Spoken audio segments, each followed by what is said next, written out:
commonwealthclub.org/online to learn more, and you can also text the word donate to 415-329-4231 during this program. Now, please join me in welcoming Bakari Sellers and Dr. Michael McAfee to Inforum. Hello and welcome to today's virtual program with Inforum at the Commonwealth Club. I am Dr. Michael McAfee, President and CEO of PolicyLink, a national research and action institute focusing on advancing racial and economic equity. I'm pleased to be in conversation with Brother Bakari Sellers. He became the youngest African-American elected official in the country and represented South Carolina's 90th Congressional District. Today, we'll be talking about his new memoir, My Vanishing Country, which is now available for purchase at your local bookstores and also a New York Times bestseller. So congratulations, Bakari. In it, he tells the story of his family and the story of countless families across America, especially the Black working class. If you'd like to ask him a question, please ask it in the chat if you are watching on YouTube, or in the comments if you're watching on Facebook. So now we're just going to dive in and begin to ask a series of questions. And Kari, I appreciate before we started the generosity of allowing me to ask whatever the Spirit moved me to ask. And so I really wanted to start just really with a deep sense of gratitude for your voice around justice, your voice around reminding folks that race still matters. Yeah. And actually, as you say in the book, using empathy as a balm for suffering. So I wanted to thank you for how you show up in that regard. And I wanted to start, after the thanks are out of the way, with just a simple question. How are you feeling? Well, how are you feeling? Before how you, are you feeling?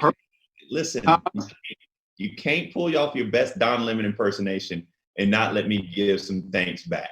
So let me say thank you. So brother, it's a privilege to be here with you. I wish that I was in San Francisco. I wish that I was traveling. I wish that I was able to, I'm an extrovert.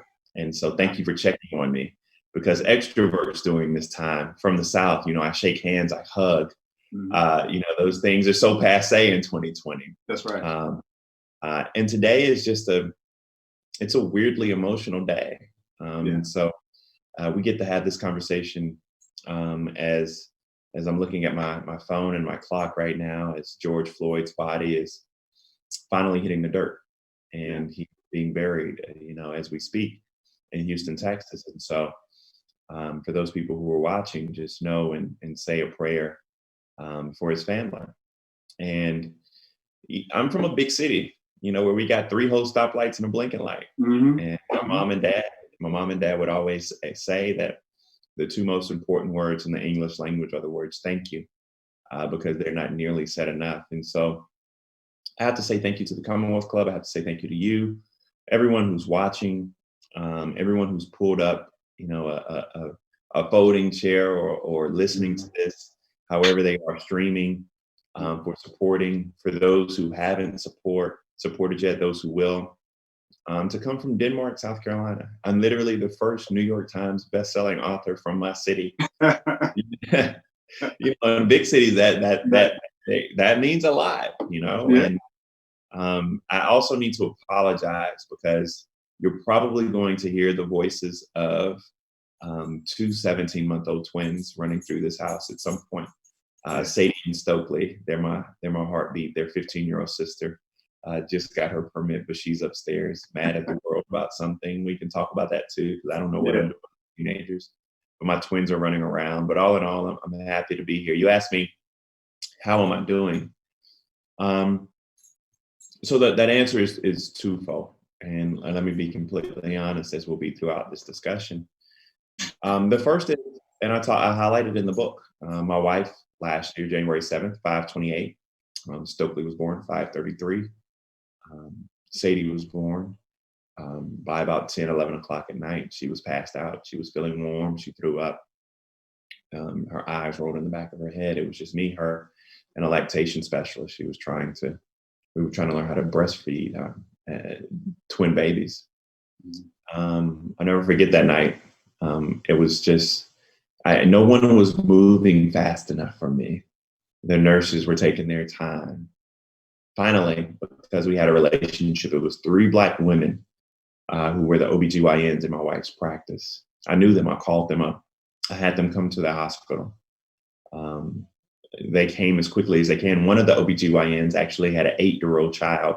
She left her garage open and called her neighbor to come over and watch her daughter while her daughter was still asleep. I mean, that's the type of care that they provided, because I told them something wasn't right with my wife. She just wasn't right. And the nurses, although she had passed out and kind of come to, they just weren't giving her the proper attention. We found out she lost 7 units of blood. She was hemorrhaging. She spent the first 36 hours of our children's life in ICU. And so went through a lot with that moment. And, the overlay of politics, African-American women are 4 times more likely to die in childbirth than their white colleagues or counterparts. And then 2 months later, our little girl, Sadie, she was still a little bit yellow. We couldn't figure it out. She was still a little bit yellow. We went to the pediatrician, and our pediatrician called us back on a Saturday. And you should know that if your pediatrician ever calls you on a Saturday, it's not a good thing. And our pediatrician let us know that we needed to go to the hospital as quickly as possible. Sadie got diagnosed with biliary atresia. We had a Kasai procedure, which is a procedure where they try to connect your large intestine to your liver. That didn't work. We ended up going to Duke University. She was on a liver transplant waiting list for 93 days. She got a transplant on September 1st. And we're so blessed and so fortunate. She got the gifts of life. She's thriving. She's running around here. She loves the camera. I don't know where she got that from. I guess she got that from her daddy, but I'm not sure. Right. So you asked me how I'm doing, and I can tell you that even though we're in quarantine, and even though there is so much going on around us, my family is good because we're all healthy, and we're all together, and we're all happy. So we count it all as joy. That's right. Thank you for sharing that. I'm glad that you started there. I feel the same sense of privilege and gratitude, and really just full of being blessed that I get to work and do what I love, but the employees at PolicyLink are able to continue to work through this time. But you said something in your book that was really important because it speaks to something that I'm holding, and I wanted you to just explain it a little bit more. You said being angry isn't a sin. Yeah. Yeah, and I feel deeply angry right now, in some ways also guilty because of how we're taken care of, and angry because of what I see in the world, angry because I don't have full confidence that leaders like us will translate that tension from the street, the demand in the street, into really the transformative action that folks have. And so I'm trying to hold that and channel it in productive ways. But that anger is not a sin spoke to me in your book. So I'd love for you to just share more about that. So the crazy thing is, and Michael, this is wild. I wanted to name the book that. I wanted to name the book "Anger Is Not a Sin." Yeah. And my publisher and everyone else, we were having these conversations about the pictures that were painted in the book and the story about country and being country, right? Country versus Southern. For those who haven't read, is like it's a whole theme in the book. And not just that, but the country and the ideals that the country holds. But, I've always learned, and it's always been sizzling in my spirit, as they say, as the comedian Country Wayne says, it's been sizzling in my spirit, that anger is not a sin. And too many people treat it as such. The trick, though, is that you can't allow anger to paralyze you, right? You have to allow anger to manifest itself into productivity, which is very difficult to do. Yeah. But it's righteous, and those people who have that righteous anger, who are in the streets protesting right now, I'm with them 110%. The best example I can give, and I don't mean to be jumping in front of your questions and wherever you may have it. Go wherever you want to go. The Charleston massacre for me, where Dylann Roof. I was in Charleston, and when I write about it, I was a block away from when that happened. I was with Hillary Clinton and some others. I knew Clemente Pinckney so well. He would have been perfect for this moment. Clem let a straggly white boy that they ain't never seen before into Bible study. And he set him down right by him in Bible study. He didn't sit him on the other side of the church, didn't lock him out. Like if a straggly white boy with a backpack walk on your door right now, what you gonna do? Right. Exactly. It's Bible study Wednesday. What did they do? They let him in the church, right? They let him in. That's what you do. That's what you're supposed to do. They had a full hour of worship and learning and experience. Clem set him right by him so that this new kid that they didn't know. I mean, sounds really weird, but they treated Dylann Roof like you would hope to treat Jesus when you meet him. That's right. That's right. Right? Like a refugee, like somebody you don't know, somebody who's just here to get the word. They set him right by the preacher.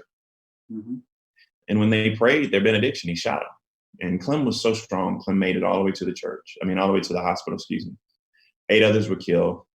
He stood over Polly Shepard and told Polly that he was going to let her live. Polly's old. Polly's like 80 years old now. And said, I'm going to let you live, but I want you to go out and tell the story. For everyone who's watching or who will watch, please, whenever you're in Charleston. I actually, weirdly enough, think that I compare Charleston to San Francisco often, just in terms of the sheer beauty of the city. But when you're in Charleston, let me know. I'll take you to Mother Emanuel AME. And when you get to Anger Is Not a Sin, I tell that story. because there are a lot of people in that church who are further along in their Christian journey, further along in their religious journey, and they can forgive Dylan Roof. Yeah. And I can't. Mhm. And personally, I'm not there. Personally, that story, it makes me angry. Yeah. Seeing a knee on the back of George Floyd's neck makes me angry. I've stated this many times since the video George Floyd came out, and to be Black in this country is being in the perpetual state of grieving, because we went from anger to immense sadness, back to anger, back to rage, back to clear-eyed for justice. Today, it was a homegoing celebration, right? Mhm. And for all the white folks who are watching the funeral today, yes, we do have 4-hour funerals. That is the way that we do. Welcome to the Black church. And usually the only thing you didn't get was a repast, because usually after the funeral, you get to go into the little cafeteria in the church and you get your fried chicken or fried whiting, you get your macaroni and cheese and your rice and gravy, and you do all of those things. Didn't get that today, but that's usually what happens. But we go through these stages of grief and grieving. And I'm angry. I really am. And your anger should be noted. One of the things you should challenge yourself, though, the challenge should not be to not be angry. I think that's the wrong challenge. And I'm not Iyanla Vanzant. I love her, but I'm not her. She's smarter than I am. But don't look at your anger as a sin. Never. But challenge yourself to meet this moment, because as a country we've been in moments like this before, and we swung and missed. We had a moment in 1955 when people saw the image of Emmett Till. We've had a moment on the Edmund Pettus Bridge when, for the first time in primetime news, the 5:30, 6 o'clock news was showing images where people were getting beaten and bludgeoned on Edmund Pettus Bridge in Alabama. We had an opportunity after the President of the United States sang Amazing Grace at the funeral of Clemente Pinckney. Yeah. And we missed all of these moments. Let's make this moment true. Yeah. And so in order to make it true, how do you stop this thing that happens where we center white comfort over Black pain? So I don't know how we move forward if everything has to be juxtaposed, whether you're white, Black, or whatever, quite frankly, whether I'm comfortable with it, whether I'm comfortable with the language. But bro, you're looking at it the wrong, like, you have to allow yourself to let go of some of this stuff. Right? Yeah. And if we were cable TV, I would have cursed right then, because we can actually curse on tape. Like, I can't cuss on Wolf, but I can actually curse like on Don Lemon and like later in the night, right? But you have to allow yourself to let go of some of this stuff, right? Yeah. It's not on Black folk to cure this world of racism. Mm-hmm. Like, they were. Like, it's not on you. One of the things that I wrote this book, My Vanishing Country, and I wanted to tell my truth. Just as every day you go to work, you try to speak truth to power, right? Yeah. And I'm not sure everybody understands. So let's back up, because, and I forgive, we're 20 minutes into a discussion and I haven't really framed the discussion. So I apologize. Let me reframe the discussion here before we get to the end. I like to define what racism is so people understand it. Stokely Carmichael defines racism as this. He says that if you want to lynch me, that's your problem. But if you have the power to lynch me, that's my problem. See, racism is a power construct, right? It's not somebody calling you nigger. It's these systems of oppression that people live under. It's the fact that Flint and Denmark, South Carolina, where I'm from, still don't have clean water. It's the fact that children in this country are still punished because of the zip code that they're born into. It's the fact that the fastest growing small businesses we have in the United States of America are owned by Black women. Yet, many times over, they are the ones who have limited access to capital and resources, right? It's the fact that we have lack of access to quality care in our communities, especially in the rural South, where hospitals are closing, where many people live in food deserts, which y'all big city folk probably take for granted. But where I'm from, where I wrote about, it's 2 to 3 miles to the nearest grocery store where you can get fresh vegetables. It's more than that, right? And so when you think about these systems of oppression, that is what we're talking about. This is larger than George Floyd. right? You're This right. is larger than Brianna. This is larger than Ahmaud. This is the systemic racism and injustice that we're talking about. Mhm. And when I say that it's not on us to remedy this country of the scourge of racism, one of the things I want to highlight, though, is that we have to begin to have very, very difficult conversations. Right now in this country, we have an empathy deficit.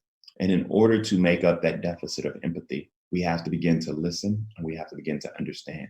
And everybody's not going to be a social justice advocate. Everybody's not going to have to make a statement. For example, I'm a huge Tiger Woods fan. His statement was weak sauce. I'm a huge I used to like the Knicks a little bit, not as much recently, but their statement they could have kept it. But like sometimes you don't have to make a statement. Sometimes you can read a book. And when I wrote My Vanishing Country, I wrote it so that we could get some pride and hope. But then when people read it and wanted to know about the experience of what it meant to be Black in this country, the experience of the pain from the Orangeburg massacre that I write about, where my father was shot, to the Charleston massacre, we're able to get some understanding about the struggles they're in. That's right.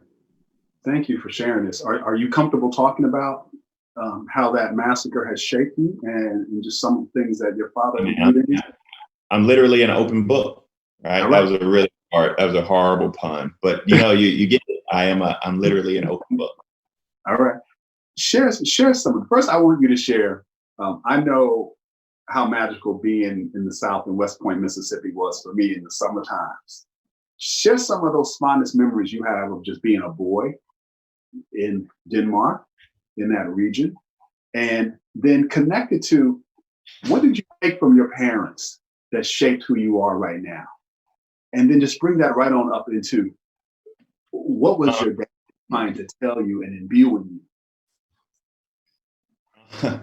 As I told you, we wouldn't be by ourselves long. They just, and their mom was trying to stop them from coming in. But this is what happens.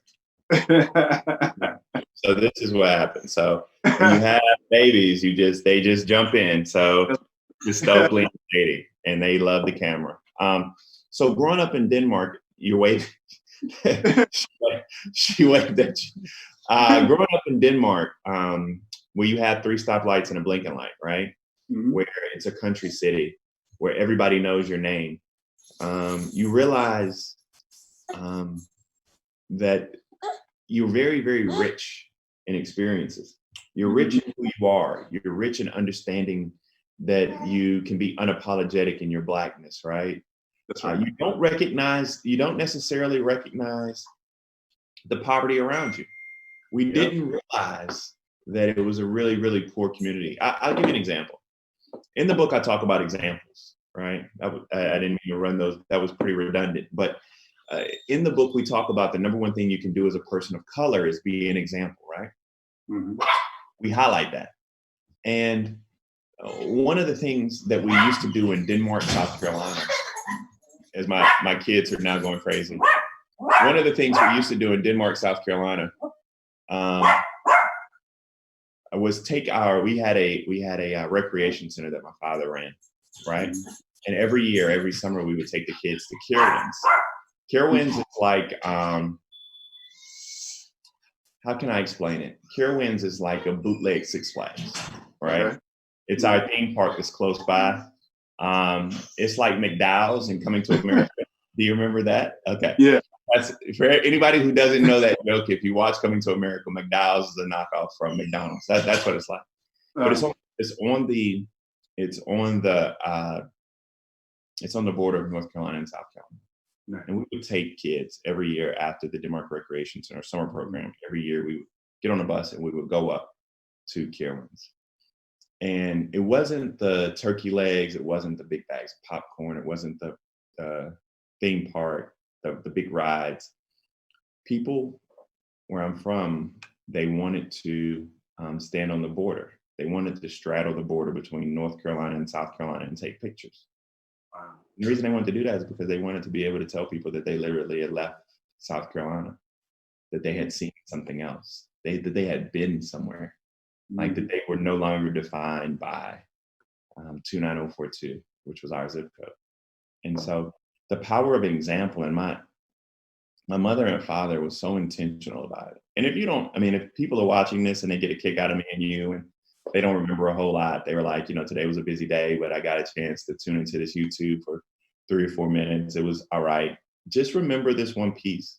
Like, rededicate yourself to being intentional and purposeful in everything that you do, especially when it comes to raising your children, especially when it comes to being advocates for justice, right? And my parents were very, very intentional and purposeful. I'm a product of the proverb, it takes a village to raise a child. And my village had Stokely Carmichael, had Marion Barry, Julian Bond, Kathleen Cleaver, Ella Baker, Fannie Lou Hamer. That's who we either knew directly or my father was friends with, who passed away before I was born. And I was able to learn from them. Willie Ricks. I mean, you met Stokely a minute ago. Stokely is named after Stokely Carmichael. And because I had this village, I mean, the lens that I contextualize things through is from being a child of the movement. And that's how I look at things politically, culturally, and socially, as a child of the movement. And, just their struggles, it helps me with the perseverance and keep going, thinking about the struggles of Bob Moses. I don't know when you're writing your book. Have you written your book yet? No, I'm not. Well, I hope you're working on it. The trick to writing a book, though, let me tell you something. Going back to being intentional and purposeful, there are two things I'll tell you. Like, there's a lot of stuff you said you were going to do, but you didn't have time, right? And God's giving you a lot of time right now because you're on quarantine. So you don't have any excuse. That's first. And second, 15 minutes a day at minimum. Sit down. I sat down and wrote for at minimum 15 minutes a day. You should do that. Some days will be longer, but sit still in a place for 15 minutes a day, and you'll get it done. But as you are going through this process, as you share your story, one of the things you realize, though, is that telling your truth and putting those words on paper, like I was able to do in My Vanishing Country, it's not only cathartic and therapeutic, but it actually will help because we come from a people of storytellers. It will help ensure that we're able to pass down those stories from one generation to another. And some of the stories you have can fill in the gap for others who, you can stand in the gap for that proverbial, it takes a village to raise a child. You can be a part of somebody's village just by the stories they pick up and read. Bakari, when you would stand on that border as a little boy, where did you project yourself?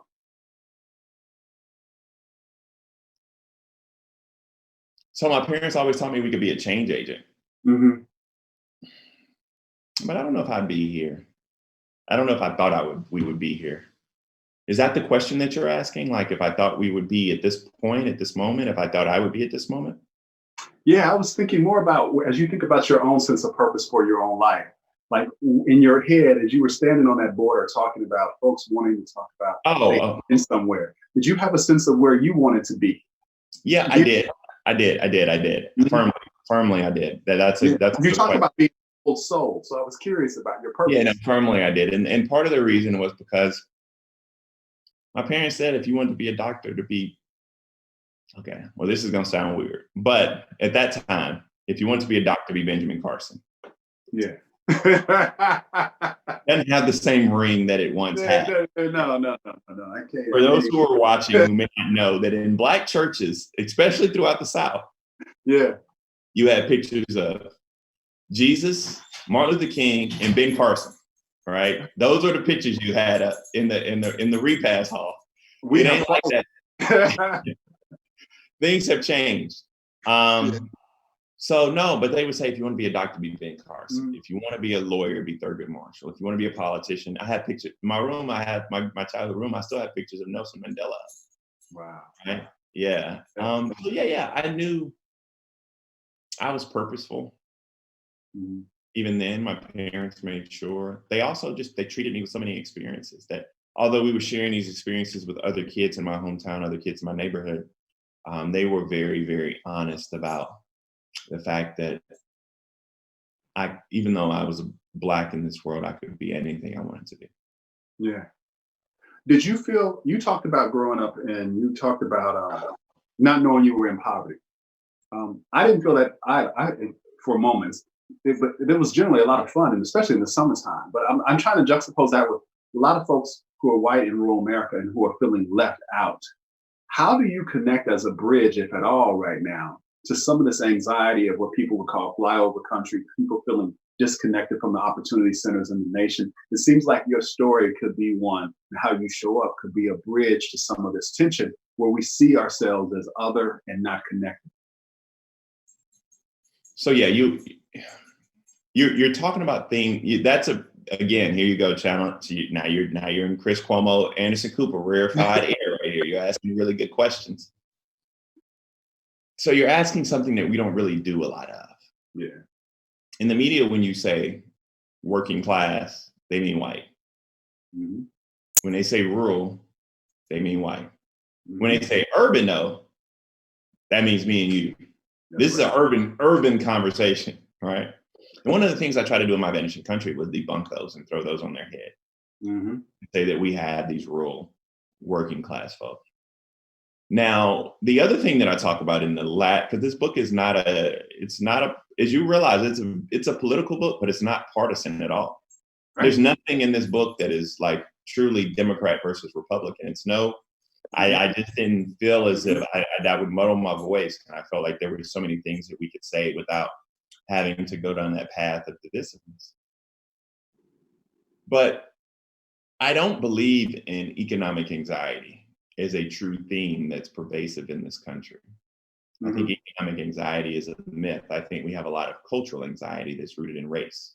I think the fact that the browning of this country is petrifying a large group of people. Yeah. That they feel as if they're going to be replaced by immigrants. They feel as if they're going to be replaced by others. And for me, I'm very cognizant of that, and I have to push back on that. Where there can be a bridge built, though, I think there should be. Because I really believe that there are some common binds between socioeconomic levels in this country. Yeah. And I think that if you're poor in this country, you have not all, but many of the same struggles. That's right.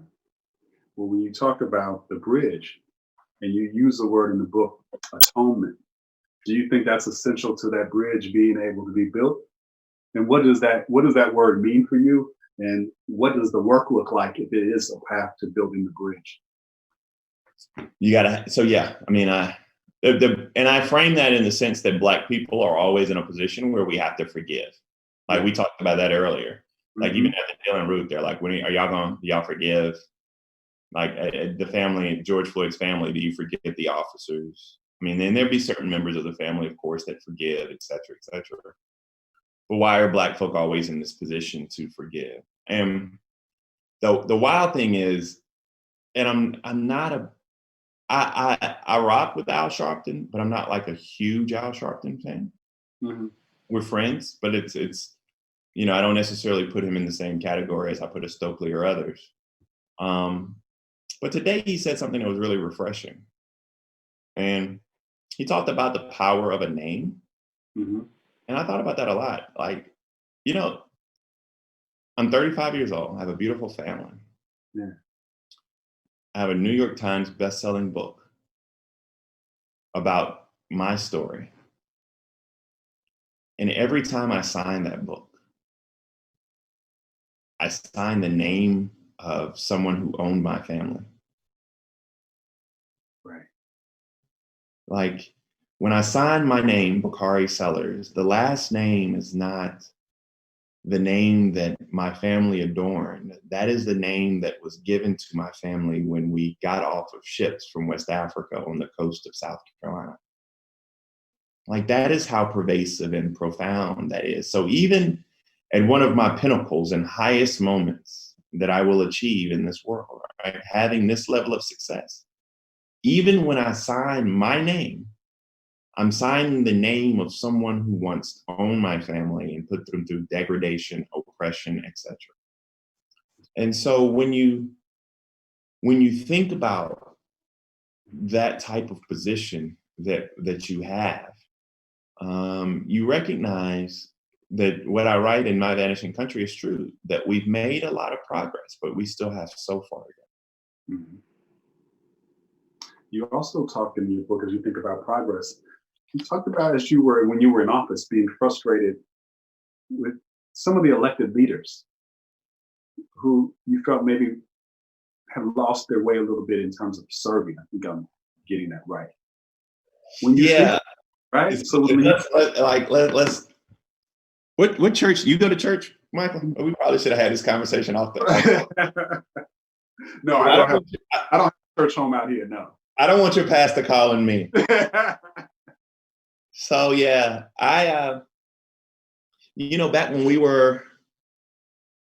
back when our fathers were toiling in the vineyard, the Black church was the epicenter for social justice and change. That's right. That's right. And I just feel like right now it's reclaiming that, weirdly enough. Like Al Sharpton today, I think, began what TD and others wanted to do, which was reclaim the purpose of the Black church. Mhm. I wanted to challenge institutions to be better than they were, because for a long period of time, the Black church became a place where you wanted to figure out if you were a mega church or how many branches you could have. Right. It wasn't focused on being the epicenter of sustenance to both heal you spiritually, emotionally, etc. It wasn't the place where you went to ensure that it was the epicenter for community involvement, engagement, voter activity, etc. It got focused, but right now, it's all hands on deck, and I think I don't have a problem with challenging these institutions at all. In the book, I challenge this country, and there are people who have a more conservative bent who will chastise me for having the audacity to challenge the United States of America. And I'm very firm in my stance that the blood of my family literally runs through the soil of this great country. Like my father was shot February 8th, 1968, so that he could bring a end to the injustice that we saw through the Jim Crow South. And so I have just as much claim to this country as anyone else, which means that I can push to make it better. Yeah. Wow. You know, when I'm listening to you talk, I often think about you are sharing your spiritual orientation, the power of what your family says. But if I make the leap, or if I'm listening carefully, the way you love humanity is very evident. Yeah. But I often hear people say that love is weak. And so I would love to hear just what you think about, where does this nation go if it can't figure out how to love Black people? And why is that so important? While not saying it's at the exclusion of others. Where does this nation go if it can't figure out how to love Black people? Well, let me just start off by saying, if love is weak, then call me the weakest SOB on earth, because I'll be that. Yeah. Because I am a lover and I'm a very emotional being. I write about it. I write about it in the book. I think you probably can count 12 times where I cried in the book. I just, I am someone who falls in love, and I love hard. Like I fell in love with this country and everything it could be and everything it can be. But I'm also petrified. And maybe this is a part of my next book, but I'm petrified because there's a large portion of this country that does not give people of color the benefit of their humanity. Like people watching, I mean, even if you're teetering, if you hung on this long, then you must like me, and maybe they're just hanging on to you. But like, ask yourself, do you know anybody who can put their knee on the neck of somebody else for 8 minutes and 46 seconds? Yeah. Like, you can't even do that to a dog. Right? Right. And I made the mistake. That's why I love social media and hate it. I made the mistake of saying that they treated George Floyd like a dog. I said it like last Wednesday. And somebody tweeted me directly and they said, Bakari, George Floyd would have been a dog. They would have arrested all 4 officers by now. That's right. And when you're raising Black children in this country, I have a 15-year-old daughter, 17-month-old twins. I mean, the question remains, like, what do we tell them other than the truth? My daughter was protesting yesterday. It was a proud moment. She was out there She wanted to go by herself. She and her girlfriends, they went. They wore their masks. They made their signs. They went out. Yeah. We dropped them off. We picked them up. But like, why does my daughter have to protest for Black Lives Matter? Like, why can't she just be 15? Right. Like, why? Exactly. Like, why can't she just, why does she have to be so cognizant? Why does she have to work so hard and so diligent in proving to people her value? So we have a long way to go. That's the truth of the matter. And I think that you asked a really, really good question that, and you know, the weird question I get back to this whole thing is not for Black people to eradicate. Because I know you had a lot of your white friends call you and they're like, what can I do? Right? Which is cool. I get it. Hate the question, but I understand it. I like the first step out.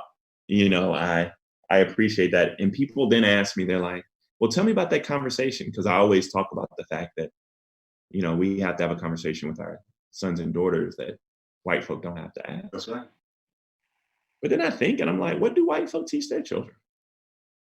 Like, are y'all teaching y'all children that my daughter's life matters? I mean, are they watching you, and are you in your work? Are you empowering Black folk around you so that your child can see that? Are you talking to them with dignity and respect, even when they're not on the phone with you anymore? You know, are you valuing them? Are you teaching them to value others? Are you teaching your children to love humanity, like all of us? I mean, that's the question that I have. I know what you're teaching your kids, Michael. You're teaching your kids how to stay alive. Yeah. Right? That's what I'm teaching my kids, like how to stay alive. Right. But I wonder, you know, what are white parents teaching their children? And maybe that's real heavy for, you know, informed Commonwealth conversation about a book, but this is where we are. And we got to have these conversations. I think these conversations are difficult, healthy, but necessary. And I hope that when people read this book, it'll spur more of those conversations. Yeah. You know, thank you for sharing that. You know, I think you put an excellent marker down. It really starts with, what are we doing in the home if we want to get past this moment? I know a lot of money is circulating right now. A lot of folks are throwing money at stuff, but you're right. Children, grandchildren, et cetera, there's a whole lot can do that doesn't cost money. And when you think about then all this money that's flowing around, but isn't tending to the structural stuff that needs to happen, but people may feel good by doing it. When you think about your leadership voice, what are you beginning to think about ways to help people hold both of those tensions? Yes, to resolving stuff related to the pandemic. Yes, to beginning to invest in institutions led by people of color, especially organizations like the Movement for Black Lives Matter and others, Movement for Black Lives and others. But how do we get people to make this shift? Because it seems so difficult. And I'm watching this play out around policing, where I can't tell you how many folks have called and said, where do you come down on policing? Are you for abolition, defund, whatever you want to call it? I'm like, we're getting ready to do it again, which is not answer the question, is this an institution that is liberating versus oppressive? We are now into slicing and dicing the language that is further dividing us within movement before we even get to folks who don't even care about this conversation. So when you think about that, what are you thinking about in your leadership voice and your actions that are going to help us make this bridge to finally getting to a place where we can tend to some of the structural stuff in this nation? Well, I feel like I have to answer one question that I want the way I want to, and then I'll answer another directly. First, to answer the question the way I want to, in my vanishing country, I define leadership. Because I think people just have it all types of screwed up. Share that with us, what that is, your definition. Yeah, leadership is not having followers. You know, people think that when you're a pastor in a pulpit or when you're a CEO and you have other people up under you or followers, then you're a leader. That's not it at all. Because leaders beget other leaders. If you don't have people around you that can go out and lead and organize in their respective communities, you are not a leader. You are a false prophet. Okay, that's what that's what you are. And so you have to make sure that you're cultivating others around you that can go out and lead in their respective places. That's first. The second thing is, we're having a conversation. I wrote an op-ed piece on CNN just recently about, you know, some of the things we can do around police. And then people start talking about defund policing, abolition, and all this other stuff. When you dial 911, you are going to have police that show up. No one is saying that should not be the case. That's right. I do think Democrats suck at messaging, though.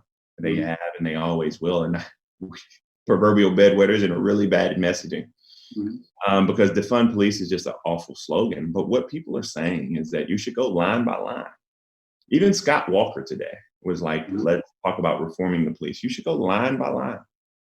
And as you're militarizing, the LA Police Department is 55% of the city budget. 55%. It has drones, right? It has military vehicles. What all we're saying is that some of those dollars can go to, I don't know, summer jobs programs. Some of those jobs can go to mental health awareness programs, because even law enforcement will tell you that when there's a mental health crisis, why are they the first ones to show up? That's right. They don't want to be the first ones. They don't have the training. They don't want to be the first ones to show up. You can put that money into drug rehabilitation programs. Like there are a lot of things we can do to make it preventative.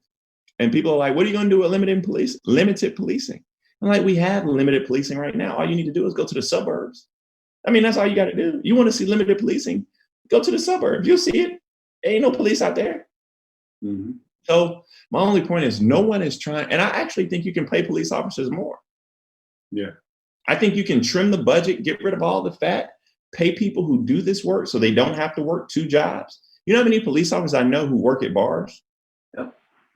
Just to make their ends meet? They should not have to do that, right? But I think that we can trim off millions of dollars from our policing budgets, put those into programs that actually work, pay police officers more.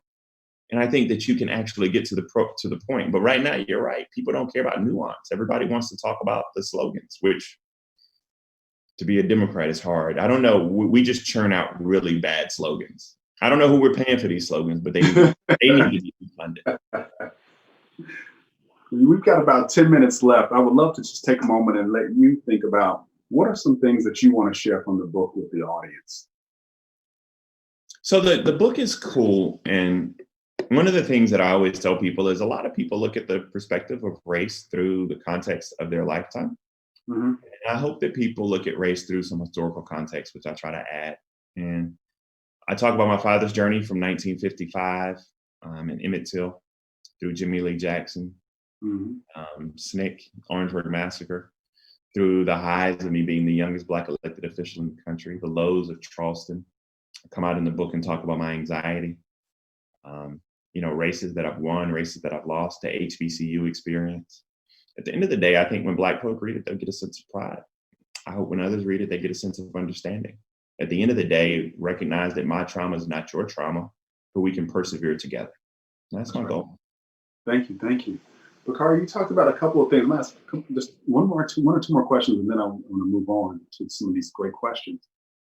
You talked about the HBCU experience. You seem to have this really wonderful brotherhood. What does brotherhood mean to you? I mean, I know brothers who have gone to Morehouse, and the camaraderie, the unity, you see it as lifelong. What does that mean to you as you continue to evolve as a man? What have you taken from that connectedness to other brothers? I mean, Morehouse was an interesting school because I tell people that we were an HBCU that was all male.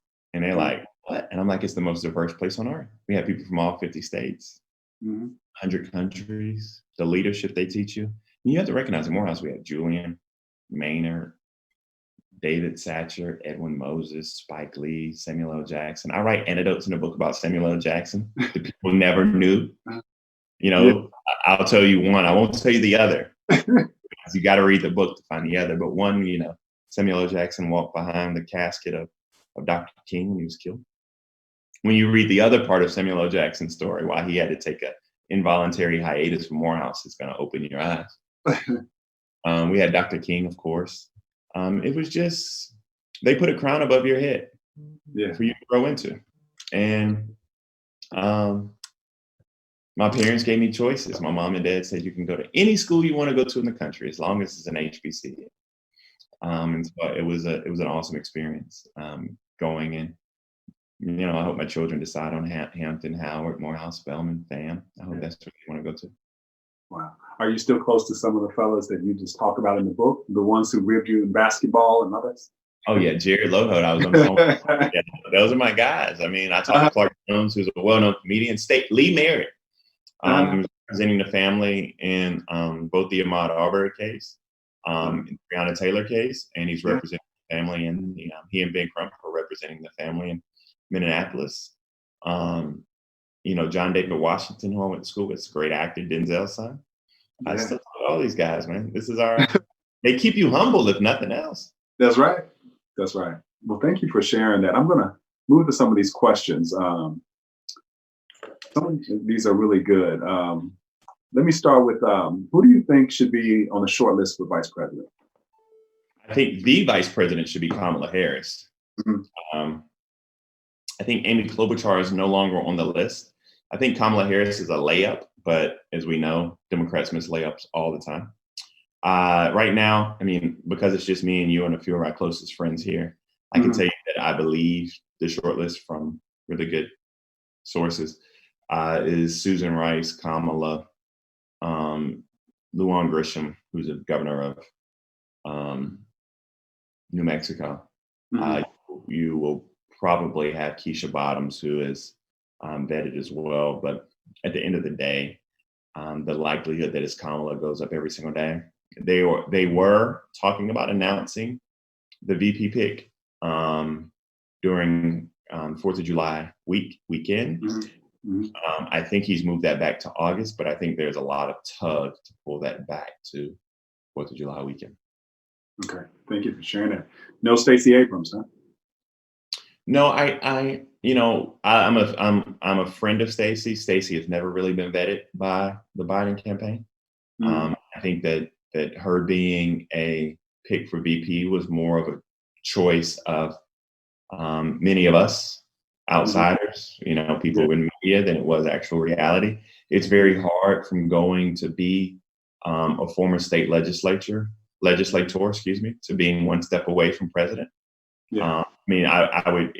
Thinking about it, and this is coming from someone who is friends with Stacey and loves Stacey and would say this if she was sitting where you are. I want everybody who is thinking in their room, imagine if your state rep was then vice president. Do you want your state representative currently, not not the person in Congress, but the person who represents you in Sacramento, to be vice president of the United States? And the answer overwhelmingly would likely be no, because of the experience factor.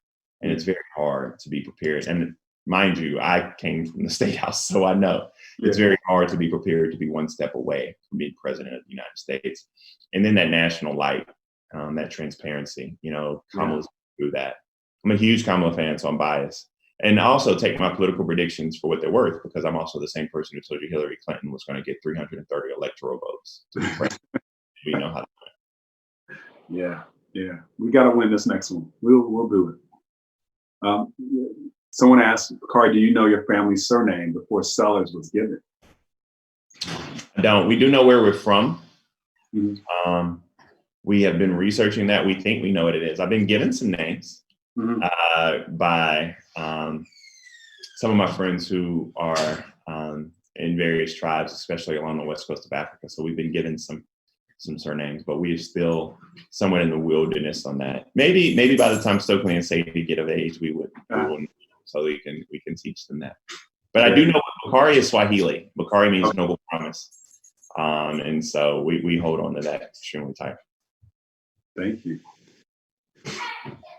Folks are saying there's several questions related to race, and one is the racial divide that exists is so pervasive in our society. Do you have hope that if we can forgive the past, we can move forward to a new, better future?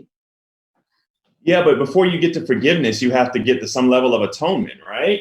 Yeah. Like, it's not just, it's like, do we have to just forgive the past, or can we also can we acknowledge there was a wrong done? Yeah. Before we get to us forgiving. So I think that we have to get to understanding and empathy, because right now we're not even, and it comes from the top, but we're not even really an empathetic country. And so we kind of have to get to that point first. Yeah. And since you're holding the little one, do you recommend any books for children to share some understanding of Black people or culture? What books would you recommend to folks? So the books that would I recommend to what age group? Because I don't Can you recommend any books for children? Let's just say like Stamped is a good book. It's a young adult book. Yeah. And it's called Stamped. Stamped. I don't have many. The weird part is I don't have many children's books that tackle this issue very well. One of the next book is going to be a young adult book, actually. That we're working on. Hopefully, I'm able to write that in along with my beautiful wife, who, because I did it, she's like, anybody can be an author now, so I'm gonna do it. So she's actually she's a better writer than I am. But no, I mean, I think that Michael Eric Dyson, I read all of Baldwin's books, Zora Neale Hurston, for people who are of age. I mean, even middle school kids can start with those books. Mark Lamont Hill, Nobody. People who are trying to understand the politics of the day is one of the books I have behind me. Healing Politics by Abdul Al-Sayed is a good book. He ran for governor against Gretchen Whitmer and in Michigan. He was an upstart. He's a former public health official in the city of Detroit. So there are some really, really, really, really good books that I would encourage you to read. For children's books, I think there's a huge gap and void for kids coming up and what they should read, to be completely honest, and teaching tools we have to fill. That's right. A couple more around politics, a few around policing. Do you think politicians have abandoned the South, especially those Black parts of the South? Specific question, do you think national politics has abandoned the South, especially Black America? Is voting working? If not, what can people do to address the real injustices in our system? Is voting working? And the answer to that is no. Many of you guys probably haven't watched the news just yet about what happened today in Georgia. No, what happened? While we were burying George Floyd, and talking about the quest for justice, people in Black parts of Georgia, Atlanta in particular, were in line for 3 to 6 hours waiting to vote. There was a lady who was in line for 6 hours. She got there at 6 a.m. trying to cast her ballot. Just that type of inability to access the ballot box is an injustice in itself. Nobody has abandoned the South. There are a lot of us here who are still fighting that good fight. I got 42% of the vote in 2014 running statewide. I was trying to be the first African-American elected statewide since Reconstruction. After me, you had Stacey Abrams and Andrew Gillum, who got really, really close. Stacey actually won, but I digress. Now you have Ralph Warnock, who's a minister of Ebenezer Baptist, where King actually preached, who's running for the United States Senate. Drop him $5 if you can. Janie Harrison running against Lindsey Graham. Drop him $5 if you can. Kyle Cunningham running against Tom Tillis. Kyle is going to win. Drop him $5 if you can. So, nobody's giving up. Doug Jones. He's going to have an uphill battle in Alabama. Oh, boy. But, I mean, Doug Jones, hopefully, if he doesn't win, I think Doug Jones should be Attorney General of the United States.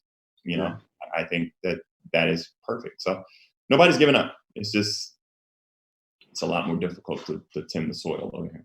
Now, will you run again? Yes. Oh, yeah? What are you thinking about? If you can share.